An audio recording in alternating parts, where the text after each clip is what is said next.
اللہ الرحمن الرحیم۔ 10ویں مجلس وقت صبح یوم یکشنبہ 24 شوال 545 ہجری مدرسہ معمورہ بغداد۔ فرمایا محبوب سبحانی قطب ربانی سیدنا شیخ عبدالقادر جیلانی قدس اللہ سرہ، رسول اللہ صلی اللہ علیہ وسلم سے مروی ہے، آپ نے فرمایا کہ میں اور میری امت کے پرہیزگار تکلف سے بری ہیں۔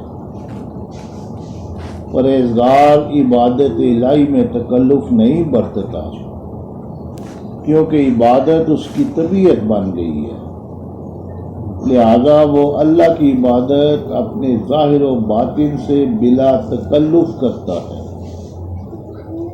رہا منافق سو وہ ہر حالت میں تکلف برتتا ہے، خصوصاً عبادت الہی میں کہ ظاہر میں بتکلف اس کو لاتا ہے اور باطن میں اس کو چھوڑتا ہے۔ اس کو قدرت نہیں کہ پرہیزگاروں کے مقام اخلاص و لذت اطاعت میں داخل ہو سکے، کہ ہر محل کے لیے خاص گفتگو ہوتی ہے اور ہر کام کے لیے خاص مرد۔ لڑائی کے لیے آدمی جدا پیدا ہوئے ہیں۔ اے منافقو، اپنے نفاق سے توبہ کرو اور اپنے فرار سے واپس آؤ۔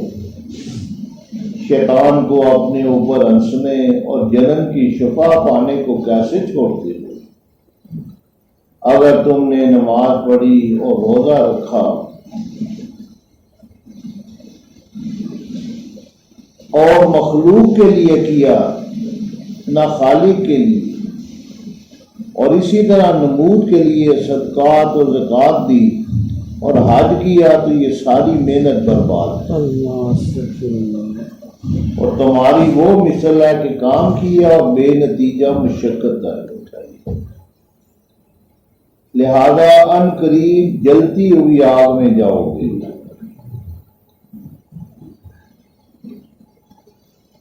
اگر اس کی تلافی اور توبہ و معذرت نہ کی، اتفاق کو اختیار کرو ایجاد و بدعات کے بغیر، سلف صالحین کے مذہب کو اختیار کرو، شریعت کی سیدھی بٹیا پر چلو، معتزلہ کی طرح نہ کہ خالق کو کسی صفت میں مخلوق کے مشابہ مانو، نہ تقدیر لکھ دینے سے اللہ کو معطل و بیکار سمجھو، بلکہ رسول اللہ صلی اللہ علیہ وسلم کی سنت کا اتباع کرو، بلا مشقت، بلا تصنع، بلا تشدد اور بلا دریدہ دہنی، اور عقل کے تکے چلائے بغیر کہ جو گنجائش تمہارے پہلوں نے نکالی وہ تم کو بھی ہے۔ تو اس پر افسوس کہ قرآن حفظ کرتا ہے مگر اس پر عمل نہیں کرتا، سنت رسول اللہ کا حافظ بنتا ہے مگر اس پر عمل نہیں کرتا، پھر کس غرض کے لیے ایسا کرتا ہے؟ لوگوں کو طاعت کا حکم دیتا ہے اور خود نہیں کرتا، دوسروں کو معصیت سے منع کرتا ہے مگر خود باز نہیں آتا۔ اللہ جل جلالہ فرماتا ہے کہ بڑے غصہ کی بات ہے اللہ کے نزدیک یہ کہ تم جو کہو خود نہ کرو۔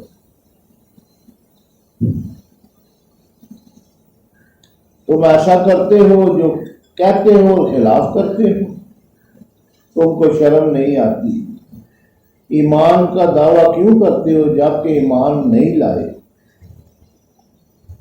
ایمان ہی تو آفات کا مد مقابل ہے، وہی ان کے بوجھ کے نیچے صبر کرتا ہے، وہی پچھاڑنے والا ہے، وہی جنگ کرنے والا ہے۔ ایمان ہی ہے جو جتنی بھی دنیا اس کے پاس ہو سب لٹا دیتا ہے۔ ایمان سخاوت کیا کرتا ہے اللہ واسطے، اور ہوائے نفسانی سخاوت کیا کرتی ہے شیطان اور نفسانی اغراض کے لیے، جس سے آپ تعالیٰ کا دروازہ چھوٹا وہ مخلوق کے دروازوں پر بیٹھا، اور جس نے راہ خدا کو گم کیا اور بھٹکا وہ راہ مخلوق پر بیٹھا۔ اللہ جس کے ساتھ بھلائی کا ارادہ کرتا ہے اس کی طرف سے مخلوق کے دروازے بند کر دیتا ہے اور ان کی عطا کو اس سے روک دیتا ہے، حتیٰ جس طرح پر اس کو اپنی طرف پھیر لیتا ہے۔ پودوں سے ہٹا کر سمندر کے کنارہ اس کو کھڑا کر دیتا ہے اور لا شے سے نکال کر شے کی طرف لے آتا ہے۔ تجھ پر افسوس کہ موسم سرما میں عورتوں کے پاس بیٹھنے اور حاجت کے کام ہونے یعنی زمانہ دنیاوی زندگی میں تنگ دل مخلوق کی غلامی و ہمنشینی کے بھروسہ پر خوش ہوتا ہے۔ ان قریب گرمی کا موسم یعنی علم بنظر خواہ موجود ہوگا اور تیرے پاس کا سارا پانی سوکھ جائے گا اور تو اسی جگہ پیاسا مر رہے گا کہ قبر میں دنیا کا زر و مال کام نہ دے گا۔ ساحل سمندر پر آ کہ گرمی میں اس کا پانی ختم نہیں ہوتا اور جاڑے میں زیادہ اور بکثرت ہو جاتا ہے۔ الغرض اللہ جل جلالہ کے ساتھ رہ کہ تونگر اور مزد و حاکم اور سردار اور رہبر بن جائے گا۔ جو اللہ جل جلالہ کو لے کر غنی بنا ہر چیز اس کی محتاج ہوگی، مگر یہ چیز تزین و تمنا سے حاصل نہیں ہوتی بلکہ وہ شے سے حاصل ہوتی ہے جو سینوں میں قرار پاتی ہے اور عمل اس کو سچا ثابت کیا کرتا ہے۔ عزیز من، چاہیے کہ گونگا پن تیری عادت اور گمنامی تیرا لباس اور مخلوق سے بھاگنا تیرا منتہائی مقصود ہو، اور اگر ہو سکے کہ زمین میں سرنگ کھود کر اس میں چھپ بیٹھ تو ایسا کر۔ یہی عادت ہے تیرے اس وقت تک رہنا چاہیے، یہی عادت تیری اس وقت تک رہنی چاہیے کہ تیرا ایمان جوان اور تیرا قدم یقین مضبوط ہو جائے اور تیرے سر کے بازوؤں پر پر لگا اور قلب کی آنکھیں کھل جائیں۔ اس وقت تو اپنے گھر کی زمین سے اٹھے اور علم خداوندی کے خلا میں پرواز کرے اور ہوشیار راہبر رفیق کے ساتھ مشرق و مغرب، خشکی اور سمندر اور دشت و جبل اور آسمان و زمین کا گشت کرے۔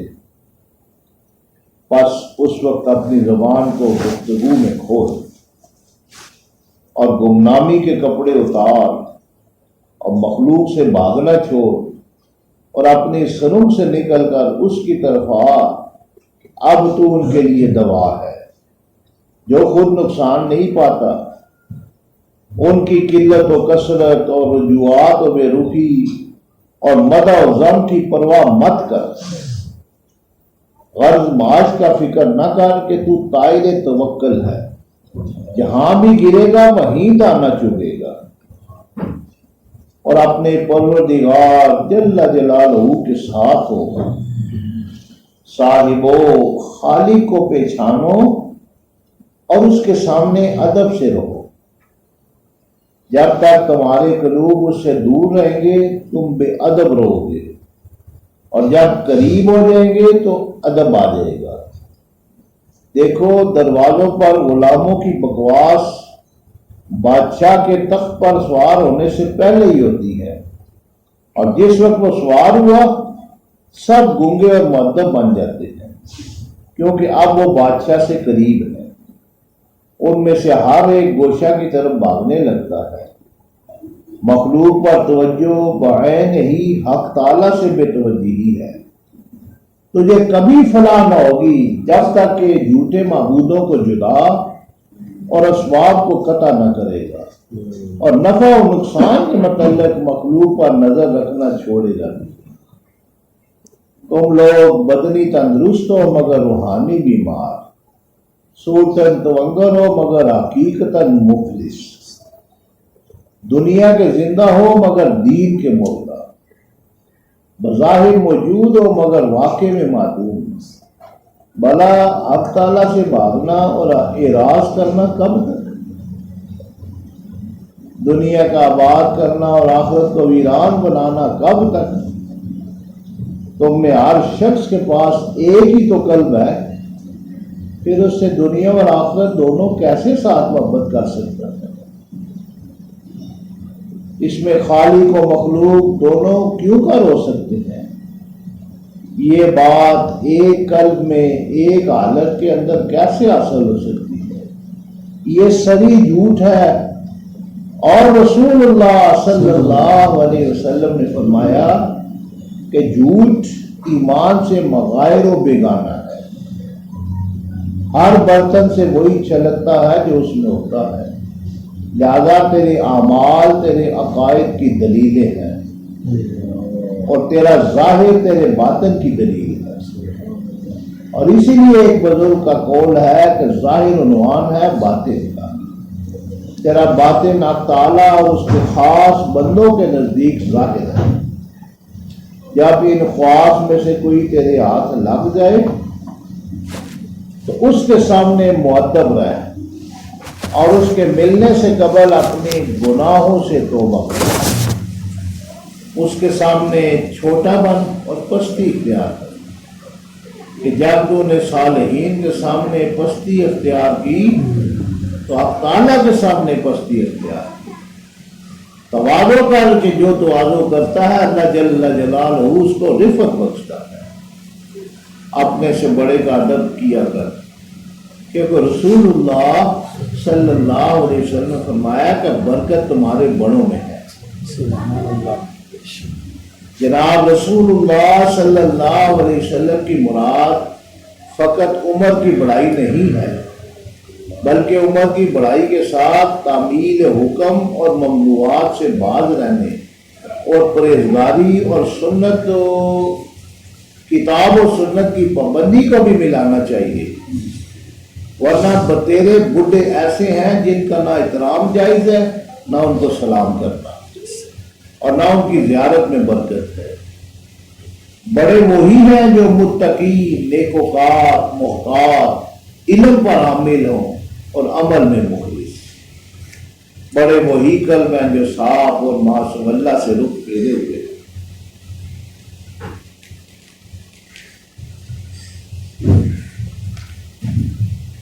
بڑے وہی قلوب ہیں جو اللہ جل جلالہ کی معرفت و علم رکھتے ہیں اور اس سے قریب ہوں۔ علم قلوب جو زیادہ ہوگا وہ ان کو اپنے جل جلالہ سے قریب ہوگا۔ جس قلب میں حب دنیا ہو وہ اللہ سے محجوب ہے، اور جس قلب میں حب آخرت ہو وہ قرب خدا سے محجوب ہے۔ البتہ جس میں خاص حب حق ہو وہ مقرر ہے۔ جس قدر تجھے دنیا کی رغبت ہوگی اسی قدر آخرت کی رغبت کم ہوگی، اور جس قدر تجھے آخرت کی رغبت ہوگی اسی قدر حق تعالیٰ کی محبت کم ہوگی۔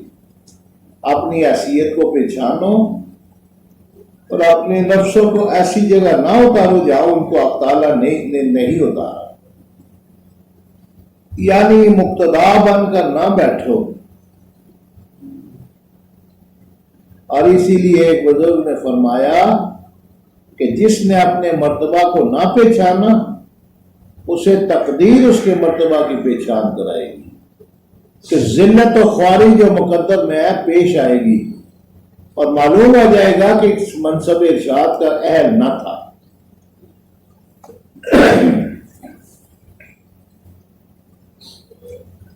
غرض ایسی جگہ مت بیٹھ جہاں سے اٹھا دیا جائے۔ جب کسی کے گھر میں جائے تو ایسی جگہ مت بیٹھ جہاں مالک مکان نے تجھے نہیں بٹھایا، کہ بلا اختیار وہاں سے اٹھا دیا جائے گا۔ اور اگر اٹھنے سے انکار کرے گا تو ذلت کے ساتھ اٹھایا اور نکال باہر کیا جائے گا۔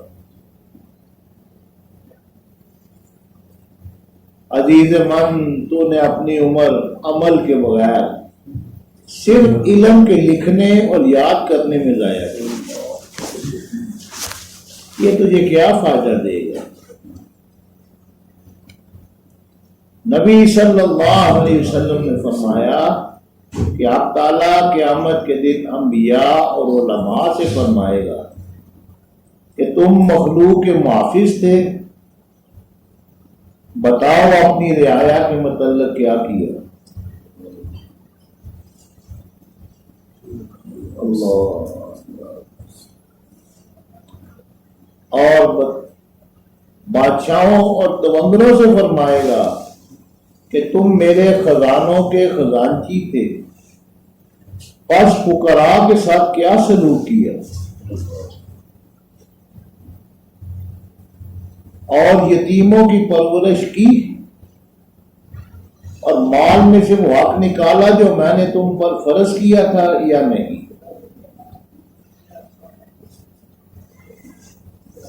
رسول اللہ صلی اللہ علیہ وسلم کے نصائح سے نصیحت حاصل کرو اور آپ کے ارشاد کو قبول کرو۔ تم کس درجہ سخت دل ہو۔ بعض ذات ہے جس نے مخلوق کی سختیاں برداشت کرنے کی مجھے طاقت دی۔ جب کبھی میں اڑنے کا قصد کرتا ہوں تو تقدیر کی مقراط آ کر میرے پر اتر دیتی ہے کہ میں پابندی یہ تقدیر کے سبب کہیں جا نہیں سکتا۔ باقی ہاں مجھے تسلی ہے، اور کیوں نہ ہو، جبکہ شاہی برج میں میرا آشیانہ ہے۔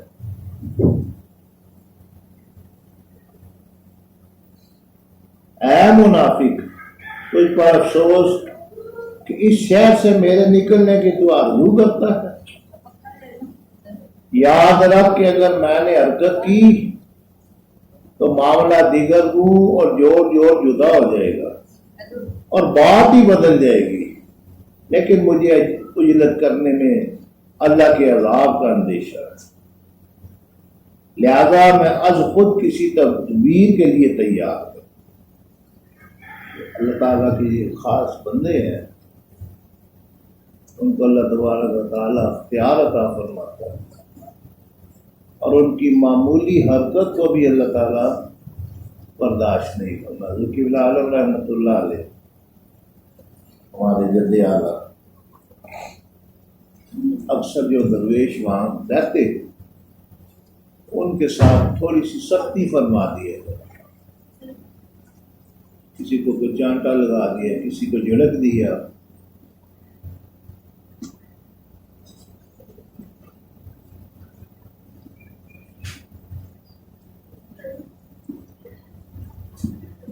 دوست پوچھتے حضور آپ تو نرم دل ہیں، اور یہ آپ نے تھوڑا سا ان کو ڈانٹ بھی دیا اور سزا بھی دے دی۔ فرماتے کہ جب بندہ اللہ والا ہو جاتا ہے، اللہ کا ہو جاتا ہے، اور اللہ اس کا ہو جایا کرتا ہے، پھر اللہ تبارک و تعالیٰ اس کے لیے معمولی بات کو بھی برداشت نہیں کرتا۔ اور اگر میں نے اس وقت اس کو یہ سزا نہ دی تو اللہ تبارک و تعالیٰ اس کو سزا دے گا، اور اللہ کی سزا بڑی سخت ہوگی۔ یہ فرماتا ہے کہ میں حرکت نہیں کرتا، میں خاموش رہتا ہوں۔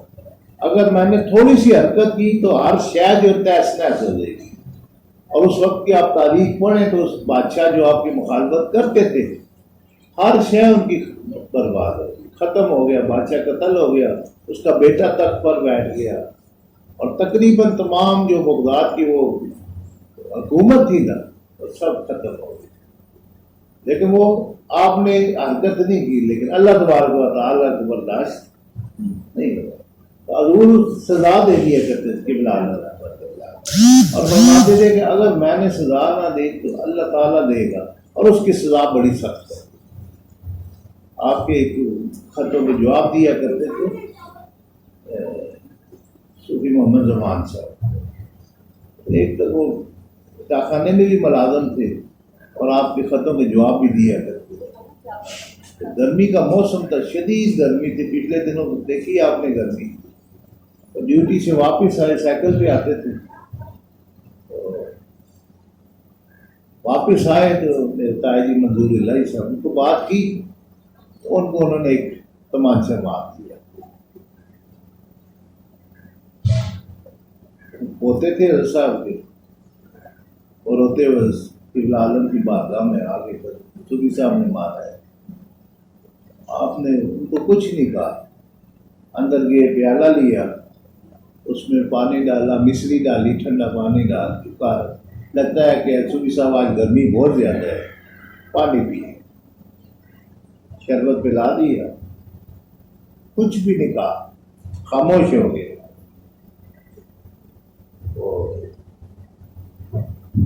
صوفی محمد زمان صاحب کا وہ ہاتھ سوکھنا شروع ہو گیا، حتیٰ کہ یہ پوری بازو سوکھ گئی، بالکل ہاتھ کام کرنا چھوڑ گیا۔ معذرت کی، توبہ کی حضور سے، آپ نے دعا فرمائی، احتیاط کیا کرو۔ آپ فرمایا، اللہ تعالیٰ نے اس ہاتھ کو پھر درست فرما دیا۔ حضور فرماتے تھے کہ اگر میں نے سزا نہ دی تو پھر سزا اللہ دے گا۔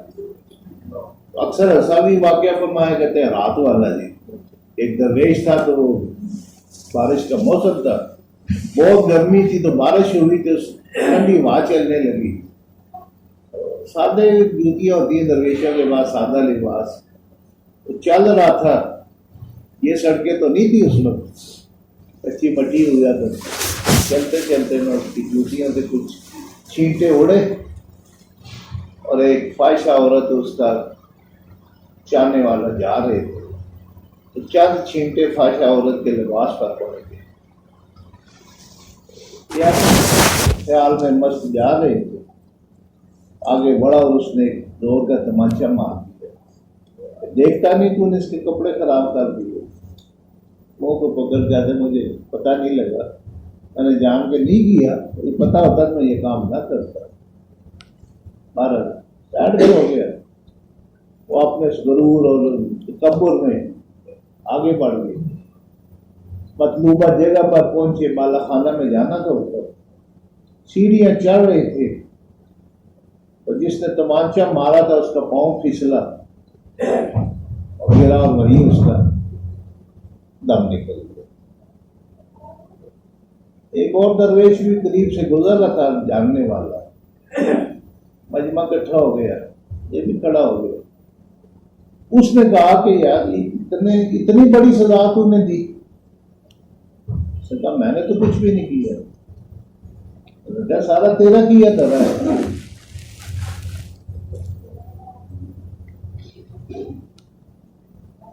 میں نے کچھ نہیں کیا۔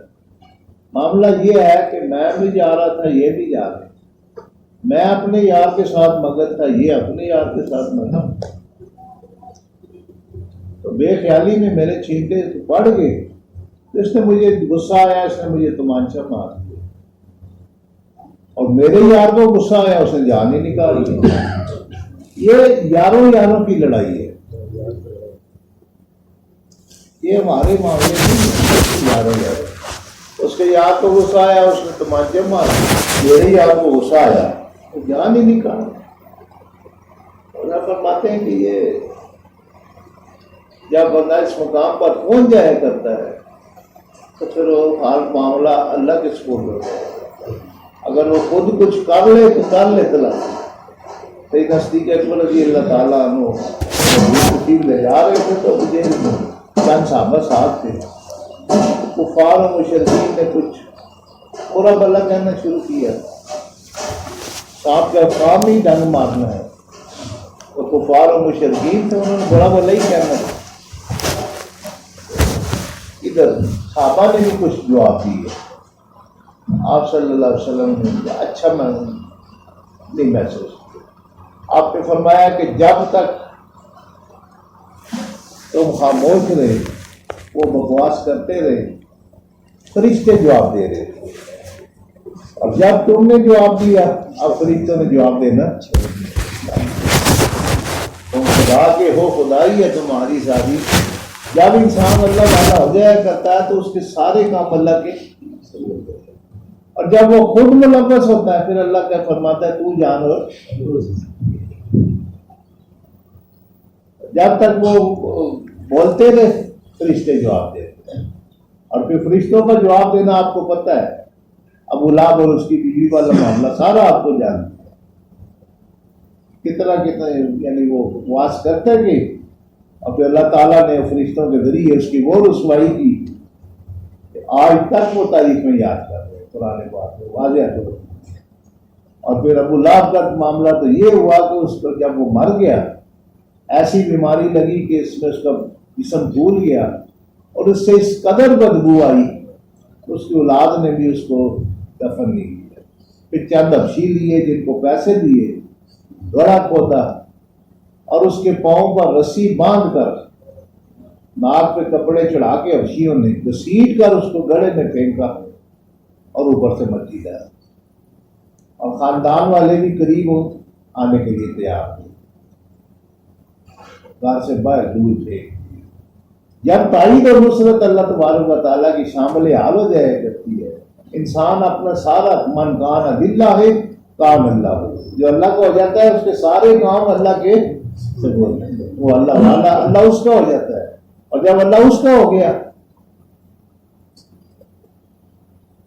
یہ دیکھیں دنیاوی دیکھنا کہ کسی کو اسکالرشپ مل جاتی ہے اور وہ اپنے خرچے پہ اس کو بلا لیتے ہیں کہ آؤ ہمارے خرچے پہ اسکالرشپ پہ پڑھو، اب اس کا کھانا، ان کا پینا، ان کا رہنا، اس کی ٹیوشن فیس، اس کی کتابیں، حتیٰ کہ اس کی لانڈری اور جو کچھ بھی ہے وہ سارا اپنے سپورٹ کر، کیونکہ انہوں نے کیا دیا کہ ہمارے سپورٹ ہے۔ یہ دنیاوی یہ معاملہ ہے، تو جب اللہ کے سپورٹ ہو جاتا ہے تو پھر سارے خزانے ہی ہیں۔ یہ جو درویش ہوتے ہیں، یہ اللہ والے ہوتے ہیں، جو پہچان جاتے ہیں کہ یہ درویشوں کے ساتھ ان کا معاملہ اور ہو جاتا ہے، خوفزدہ بھی رہتے ہیں اور بہادر رہتے ہیں۔ ایسا فرماتے ہیں کہ ایک مرتبہ ایک مسافر تھے، سفر کر کے، مجھے شاید تو یاد نہیں رہا، رات دیر سے پہنچے تو مسجد میں قیام کیا۔ جب مسجد میں قیام کیا تو یہ اللہ والوں کا قاعدہ ہے کہ اور کوئی کام ہو نہ ہو لیکن یہ اپنی تہجد کو ضائع نہیں ہونے دیتے۔ دور سے سفر کر کے آئے تھے، بڑی تھکاوٹ بھی تھی، انہوں نے ایک لوٹا پانی کا لے کے پھر میں سحری کو اٹھوں، یہ نہ ہو کہ نماز تہجد رہ جائے، لوٹا رکھ لیا تاکہ وضو کر کے میں جلدی جلدی نفل پڑھ لوں۔ گہری نیند تھی، پاؤں لگے، اور اکثر آپ نے دیکھا انسان لیٹتا ادھر ہے، صبح اٹھتا ہے تو ادھر ہو جاتا ہے، گھومتا رہتا ہے تھکاوٹ میں، وہ پاؤں لگا اور وہ لوٹا گر گیا۔ غالباً یہ بھی حرات ہی تھا، حرات ہی۔ مسجد بھی جو بازار کے عین وسط میں مسجد، پاؤں لگا اور گر گیا پانی، تو نہیں پتہ چلا۔ سحری کو خادم آیا، دروازہ کھولا تو دیکھا تو وہاں گیلا محسوس ہوا، اس نے کہا کہ تو نے پیشاب کر دیا، اس نے کہا نہیں میں نے لوٹا رکھا تھا وضو کے لیے، نہیں مانا، پاؤں سے پکڑا، گھسیٹ کے باہر پھینک دیا۔ آپ پہنچے ہو گئے، جو ہی باہر پھینکا مسجد کو آگ لگ گئی۔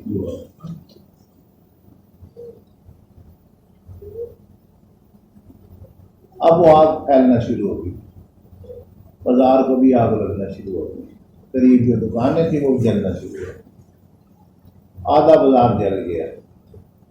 اب یہ ایک کونے میں کھڑے ہیں، مخلوق آ گئی، شور مچ گیا، پانی لے کے آ رہے ہیں، لیکن جتنا پانی ڈالتے ہیں اتنی آگ اور بڑھتی ہے۔ یہ دنیاوی آگ نہیں ہے، یہ اللہ کی بھڑکائی ہوئی آگ ہے جو 70 گنا سے بھی زیادہ ہے، سخت آگ ہے، کون بجھا سکتا ہے ساتھ؟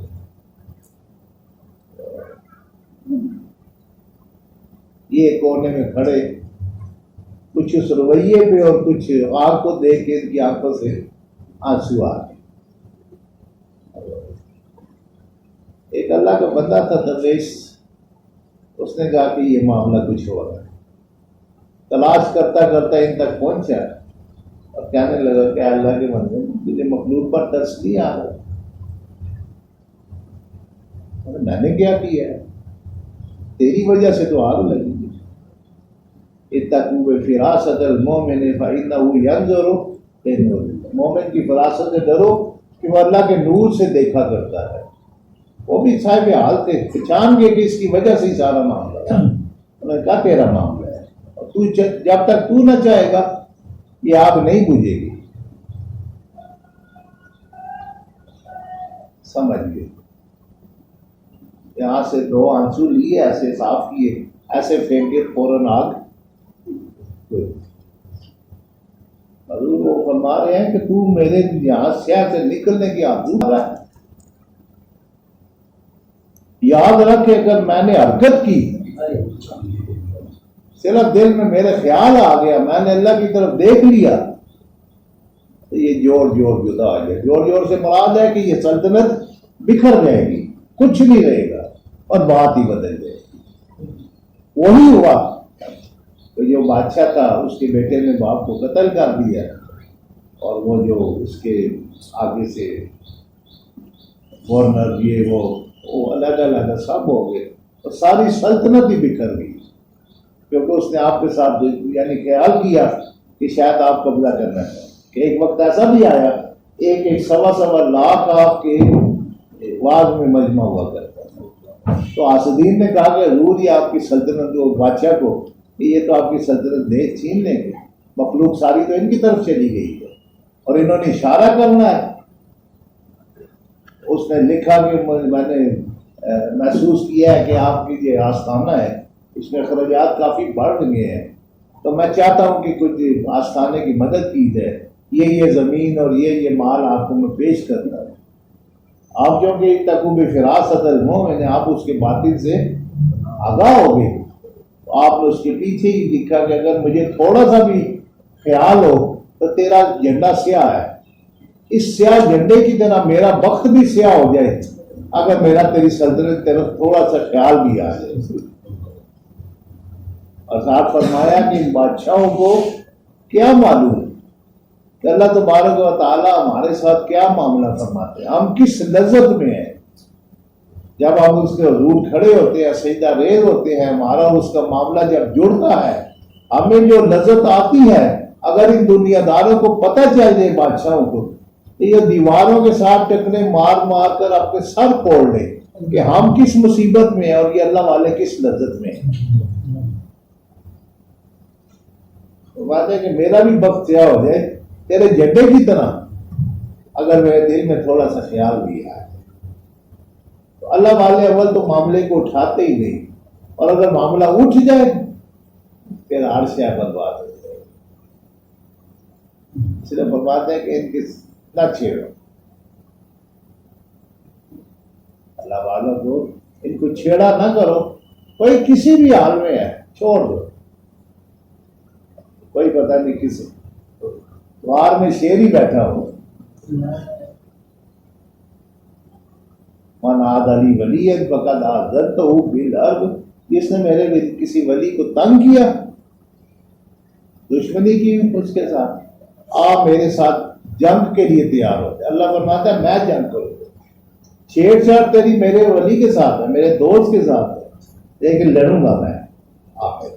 اب اس کی لڑائی نہیں، میری تیری لڑائی ہے. کس کی ضرورت ہے کہ اللہ کے ساتھ لڑائی لڑ سکے؟ نمرود آیا نا حضور ابراہیم علیہ السلام کے ساتھ دشمنی کی تھا، جنگ کے لیے آیا لشکر لے کر، تو اللہ تعالیٰ نے اپنی کمزور ترین مخلوق کو بھیجا، مچھر. وہ گئے اور اس کی جتنی فوج تھی، ہزاروں کے ساتھ فوج تھی، ساروں کا گوشت کھا گئی، ہڈیاں وہاں رہ گئی اور صرف گوشت ختم ہو گیا.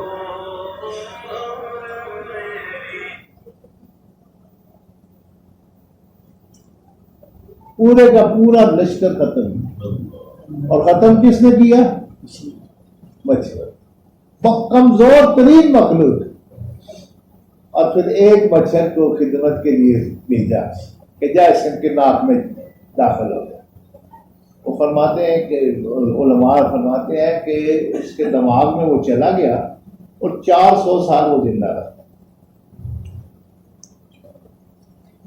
اسی بیان القرآن میں لکھا ہے غلام رسول سعیدی صاحب، وہ لکھتے ہیں کہ وہ 400 سال زندہ رہا اور اس کے سر پر تھوڑے مارتے تھے، کچیاں مارتے، تھوڑے مارتے، کچھ چیز ضرب لگاتے، جتنی دیر مارتے رہتے اتنی دیر اس کو تھوڑا سا سکون ملتا، ورنہ وہ مچھر، حالانکہ یہاں پہ تحقیق کی ہے کہ مچھر کی عمر 2-3 دن ہے، لیکن وہ مچھر جو میرے رب نے بنایا 400 سال زندہ ہے۔ جس وقت وہ سکون سے بیٹھتا ہے اس کو اندر کون ہے جو اللہ کے ساتھ لڑ سکے؟ مراد علی ولی فقط آذنتہ بالحرب، جو میرے کسی ولی کو ستائے گا، تنگ کرے گا، آپ میرے ساتھ جنگ کرو، اور میں کیا کروں گا؟ میں اپنی کمزور مخلوق کو بھیجوں گا۔ اب ابیلوں کو بھیجا نا، چھوٹی چھوٹی ککریاں لے کے آئے، اب رکھ لو، اور موسیٰ بن گیا سارا، کوئی بڑے بڑے کوئی لشکر نہیں بھیجے، اس نے اپنی کمزور ترین مخلوق کو بھیجا۔ انہوں نے کیا کیا؟ کنکریاں اٹھائی اور چونچوں میں لے گئے، اوپر جا کے ہاتھیوں کا بھوسا بن گیا۔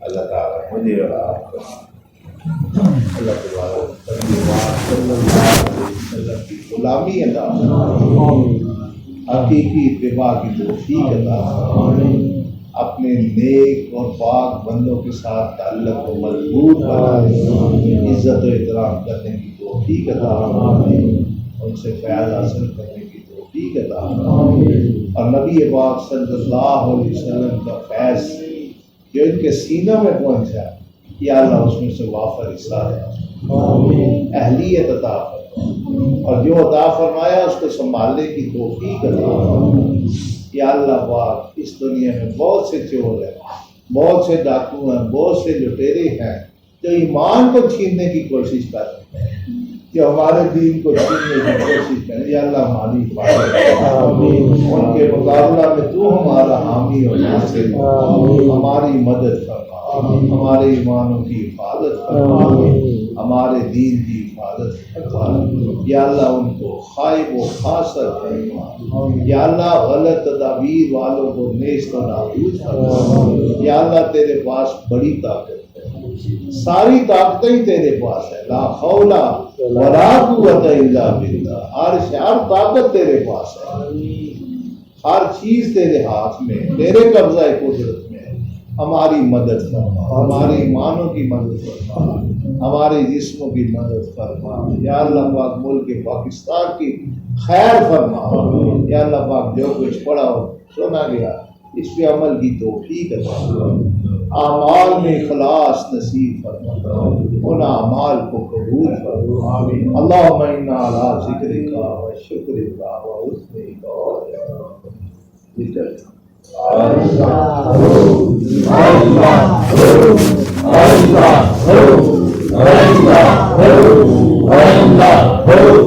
اللہ